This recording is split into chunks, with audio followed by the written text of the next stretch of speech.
Video में आप आगे आज देखेंगे कि प्राणों की रक्षा के लिए हनुमान जी से जब एक व्यक्ति ने अर्जी लगाई, हनुमान जी ने साक्षात कैसे आके उसकी रक्षा करी।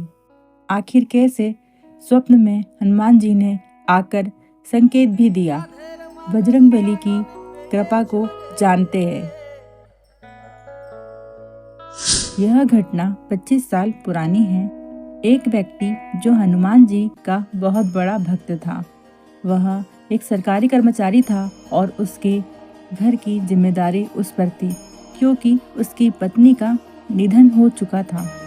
उस व्यक्ति के 2 बच्चे थे, एक बेटा एक बेटी। बेटी का विवाह हो चुका था और बेटा कॉलेज की पढ़ाई कर रहा था। उस समय उस क्षेत्र में एक गुंडे ने बहुत ज़्यादा आतंक मचाया हुआ था। वह किसी का भी खून कर देता।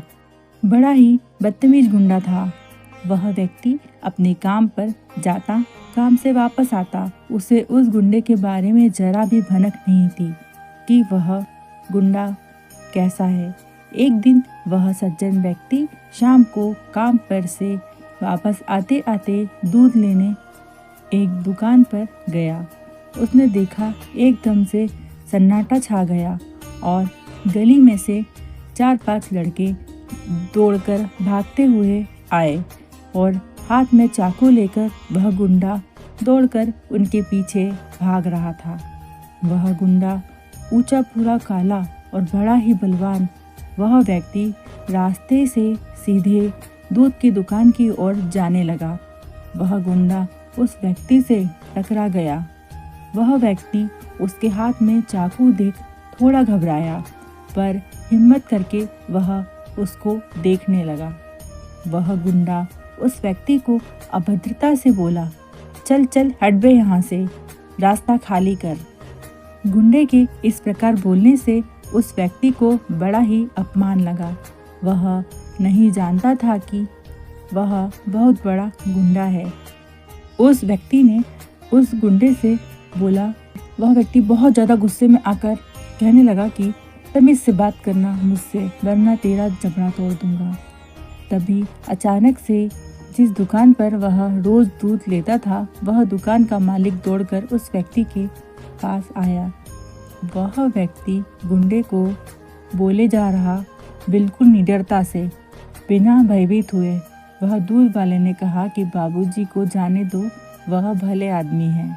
और दूध वाले ने उस व्यक्ति को अपने साथ उसकी दुकान पर ले गया। वह गुंडा हाथ में चाकू लिए उस व्यक्ति को घूरे जा रहा था, क्योंकि उसने उससे ऐसा बोला था कि मैं तेरा जबड़ा तोड़ दूंगा। वह व्यक्ति वहां से दूध लेकर निकल गया। फिर गुंडा उस दुकान वाले के पास जाकर बोला कि यह आदमी कौन है, कहाँ रहता है और इसका मुझे एड्रेस बताओ। वह व्यक्ति अगले दिन जब फिर दूध लेने गया तो दूध वाले ने सारा वृत्तांत बता दिया कि वह बहुत बड़ा गुंडा था जिससे आपने कहा, और उसने कहा है कि वह आपका घर बम से उड़ा देगा और वह आपको ढूंढ रहा है। वह व्यक्ति भयभीत हुआ, पर वह हर बात बजरंगबली से साझा करता था।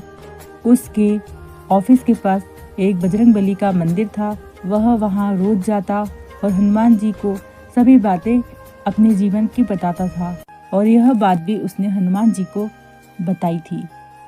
यह बात उसने अपने घर में नहीं बताई थी, क्योंकि उसका बेटा जो था वह छोटा था। उस व्यक्ति ने सोचा कि क्यों ना अपनी लड़की जो लखनऊ में है उनके पास कुछ दिन रहकर आए, क्योंकि वह गुंडा उस व्यक्ति को रोज ही मिल रहा था और घूर घूर कर देखता रहता। एक दिन उस व्यक्ति ने यह सभी बात अपने पुत्र को भी बता दी कि कल को कुछ अनहोनी ना हो जाए। बेटे ने कहा, कुछ नहीं होता पापा, हम कुछ दिन दीदी के यहाँ चल लेते हैं, तब तक यह मामला शांत हो जाएगा। वह व्यक्ति अपनी लड़की के यहाँ चला गया और कुछ दिन वहाँ रहकर जब वापस लौटा तो बाजू वाले पड़ोसी ने कहा, हमारे शहर में जिस गुंडे का आतंक था उसे कुछ लोगों ने मिलकर मार दिया है, क्योंकि वह कट्टा दिखाकर आम लोगों को परेशान करता था, वसूली करता था। अब वह नहीं रहा। उस व्यक्ति के बेटे ने जैसे ही यह बात सुनी, उसने अपने पिताजी को एक तरफ साइड में ले गया और बोला, पिताजी, मुझे लखनऊ में एक दिन सपना आया कि उस गुंडे को मार दिया गया है। उस व्यक्ति ने जैसे ही बेटे की यह बात सुनी, वह दौड़कर हनुमान जी के मंदिर गया। हे प्रभु महावीर जी, मैंने आपको उस गुंडे के बारे में बताया था ना, मेरे प्राण संकट में हैं, आप मेरे प्राणों की रक्षा करना। और आपने मेरी रक्षा करी और मुझे लखनऊ में बता भी दिया अपने बेटे के स्वप्न में आकर कि वह गुंडे को मार दिया गया है। ऐसे उस भक्त की प्रार्थना को रामदूत हनुमान जी ने स्वीकारी तथा उस व्यक्ति के बेटे को स्वप्न में सूचित भी कर दिया।